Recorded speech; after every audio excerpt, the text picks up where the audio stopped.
Saudações, leitores e seguidores do Instituto Liberal. Eu sou o Lucas Berlanza e esse é mais um IL Flash. Aquele momento da semana em que a gente elenca os 7 artigos que mais impactaram e que mais fizeram sucesso no nosso site oficial e nas nossas redes sociais. Queria, antes de passar aos 7 artigos da semana, lembrar a vocês que nós estamos desenvolvendo, e hoje, inclusive, nesse dia 3 de julho, nós tivemos e temos o terceiro encontro do Núcleo de Formação Liberal, abordando ainda a obra de Joaquim Nabuco, o terceiro e último encontro do Núcleo de Formação Liberal, uma parceria entre o IL e outros institutos co-irmãos, o Instituto Libercracia, o Grupo de Estudos Dragão do Mar, o Projeto Pragmata, apresentando sempre estudos de textos relacionados a um grande autor liberal a cada mês, em 3 encontros. Nós estamos encerrando mais um mês de um projeto que sempre traz reflexões interessantes e no próximo mês nós vamos anunciar qual será o autor a ser abordado. Sem mais delongas, diretamente aos textos que nos cabem hoje. O primeiro artigo do IL Flash é do professor Alex Pipkin. Eis que a verdade se transformou em pó. Esse texto traz novamente as reflexões de sempre do professor Alex Pipkin acerca do nosso quadro contemporâneo, tanto nas esferas políticas quanto nas esferas econômicas, nas esferas culturais, que ele faz ali as suas análises, as suas ponderações, nos últimos tempos em geral, partindo do ponto de vista da crise da pandemia do coronavírus. Nesse caso não é diferente, mas o foco do artigo do professor Pipkin aqui, o mote do texto, é apontar um fenômeno que não diz respeito unicamente à questão do coronavírus ou à questão dos embates políticos travados no Brasil contemporaneamente, dos quais o professor dá no texto, mais uma vez, as suas opiniões, mas é um fenômeno, de certa forma, universal na vida pública contemporânea, que é o domínio do discurso ideológico mobilizado sobre a realidade, distorcendo o real em prol das suas pretensões, em prol das suas agendas, nas mais diversas esferas da expressão das ideias, da expressão cultural. A exemplo da intelectualidade, a exemplo da grande mídia, a exemplo da imprensa. Também lidando com o contexto político atual, nós temos um artigo do Roberto Rachevski que diz respeito a um valor ou uma linha de conduta muito cara ao Instituto Liberal e nós devemos sempre tentar respeitar. Apoio ou oposição incondicionais a políticos ou governantes é irracional. O Instituto Liberal, como nós sempre frisamos, é uma instituição independente, uma instituição que não está vinculada a nenhum partido político ou a nenhum governo. Seus colunistas têm opiniões diversas e expressam as suas ideias diversas para que o debate interno enriqueça as reflexões liberais e para que ele possa funcionar como uma caixa de ressonância do movimento liberal brasileiro, das diversas opiniões existentes no movimento liberal brasileiro. Como o movimento liberal brasileiro está tomado de grandes turbulências políticas nos dias que correm, é natural que isso se reflita nas manifestações dos nossos articulistas, nas manifestações do IL, mas é preciso sempre ter em mente, por isso vale o apontamento oportuno do Roberto Rachevski no seu artigo, que o liberal não apoia incondicionalmente nenhum governo.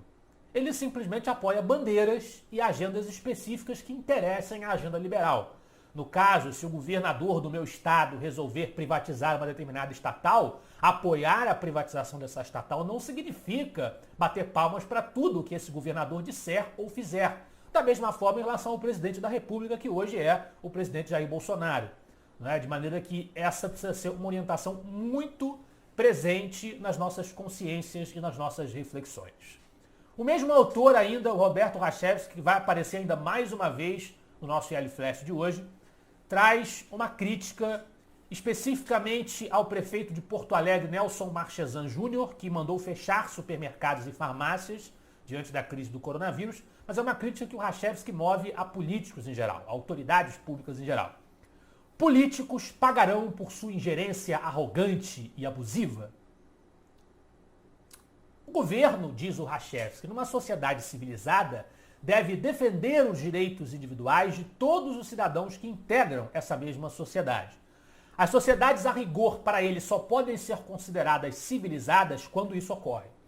A partir do momento em que o governo permite que uns exerçam os seus direitos individuais e injustamente nega a outros esse mesmo direito, o governo está decidindo quem viverá, quem morrerá, quem perecerá como resultado da sua ingerência na opinião do Rachevsky, arrogante e abusiva. E isto para ele é o que se verifica quando o governo de Porto Alegre decide mandar fechar o negócio, né, de quem empreende no setor da farmácia, no setor dos supermercados, o que para ele é um ato arbitrário que não deveria ser respeitado e aplaudido, não faria parte do modus operandi de uma sociedade civilizada.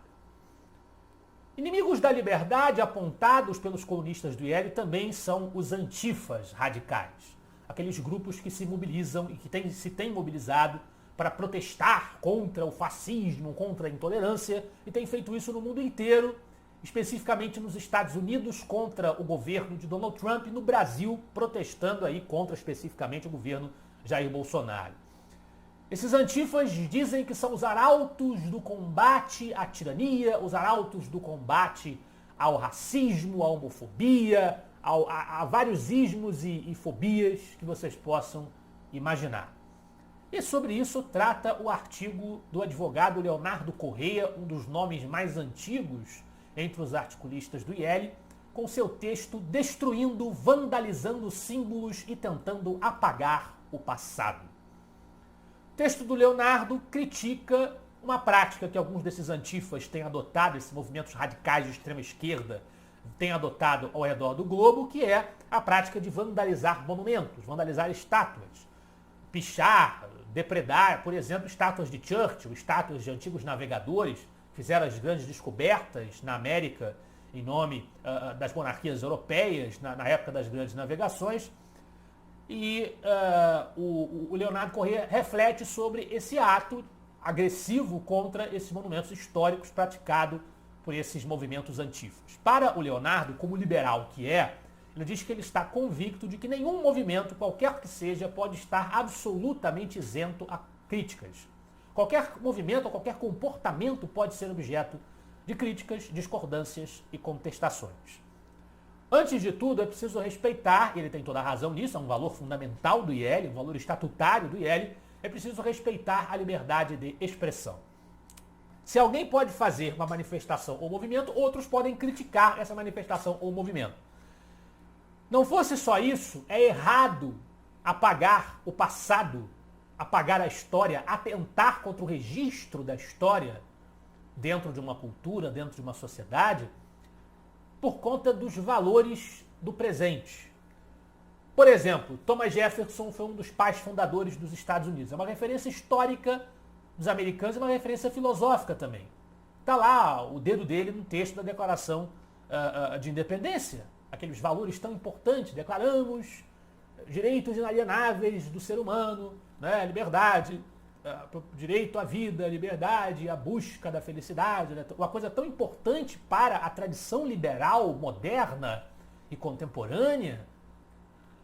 E nós vamos depredar imagens de Thomas Jefferson, nós vamos desprezar Thomas Jefferson, nós vamos jogar no lixo a contribuição intelectual de Thomas Jefferson, apenas porque anacronicamente vamos julgá-lo, o demônio, o capeta, por ele ter sido e outros fundadores ali americanos terem sido proprietários de escravos.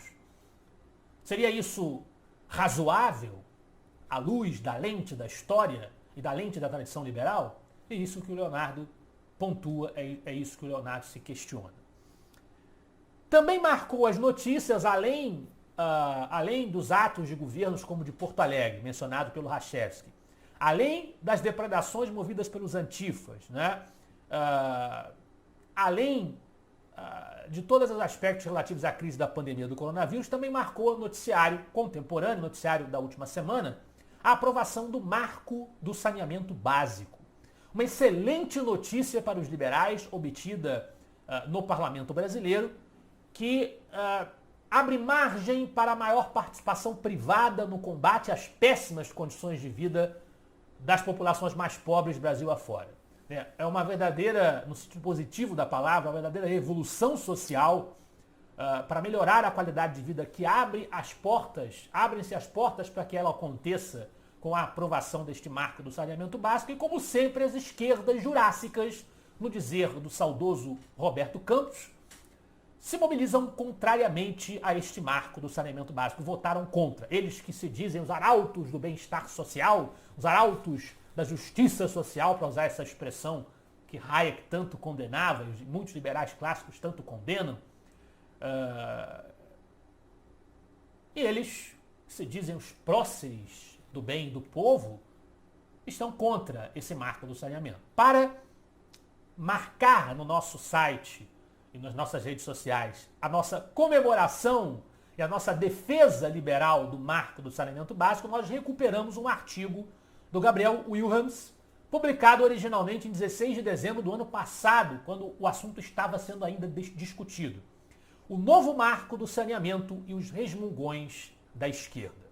O artigo, basicamente, é uma crítica à arrogância da esquerda em combater essa abertura de margem e a todas as narrativas destrambelhadas e falsárias que as esquerdas inventam para combater essa medida. E aí a gente recupera o que disse o professor Pipkin no primeiro artigo dessa semana do IL Flash. Né? As narrativas ideológicas podem ser usadas para distorcer toda e qualquer coisa. Ultimamente tem sido assim. Outra ameaça à liberdade é objeto das reflexões do artigo do Carlos Júnior. Alessandro Vieira quer censurar você e impedir o trabalho da mídia independente. O senador Alessandro Vieira, do Cidadania de Sergipe, dá a maior prova possível, diz o Carlos Júnior, da sua vassalagem às esquerdas brasileiras. A Lei Brasileira de Liberdade, Responsabilidade e Transparência na Internet. Tanto Vieira quanto quem quer que seja pode dizer o que for em defesa dessa lei esdrúxula e alegar transparência, necessidade de buscar transparência, necessidade de conter as mentiras nas redes sociais e na internet para a sua aprovação. Esse papo não engana ninguém. E o Carlos Júnior, com toda a clareza, denuncia que, na verdade, esse tipo de lei que diz pretender controlar as fake news, e isso que acabou de sair no Senado, isso forças políticas hoje favoráveis, simpáticas ou contrárias e antipáticas ao governo do presidente Bolsonaro concordam em dizer que esse projeto é um absurdo, que esta lei de controle, de censura das redes sociais é um atentado à liberdade de expressão, é um risco que o Brasil não pode aceitar correr passivamente. Na Câmara dos Deputados levantou-se em reação ao Senado uma mobilização contra isto foi discutido, está sendo discutido pela sociedade, de maneira que nenhum liberal que se preze pode aceitar, aplaudir esse tipo de lei, esse tipo de proposição.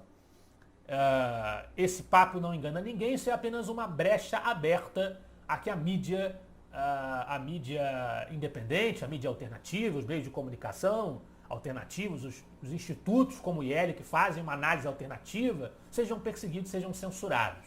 Então a gente precisa ter muito cuidado com isso, com esse tipo de proposta e combater em nome dos princípios liberais. Finalmente, na liderança, um texto do Roberto Rachevski, novamente, sociais-democratas são petistas com estudo avançado. É uma crítica aos social-democratas que adoram falar que defendem ideias avançadas, sociais, ideias abstratas que na verdade são inexequíveis, como diz o Roberto, mas que conferem a eles a certidão de pessoas de bom coração, a certidão de bons moços. Esse foi o nosso IL Flash de hoje. Eu espero que vocês gostem dos artigos e dos debates do IL. Semana que vem estaremos de volta. Afinal de contas, para nós, você é a parte mais importante da sociedade. Até a próxima.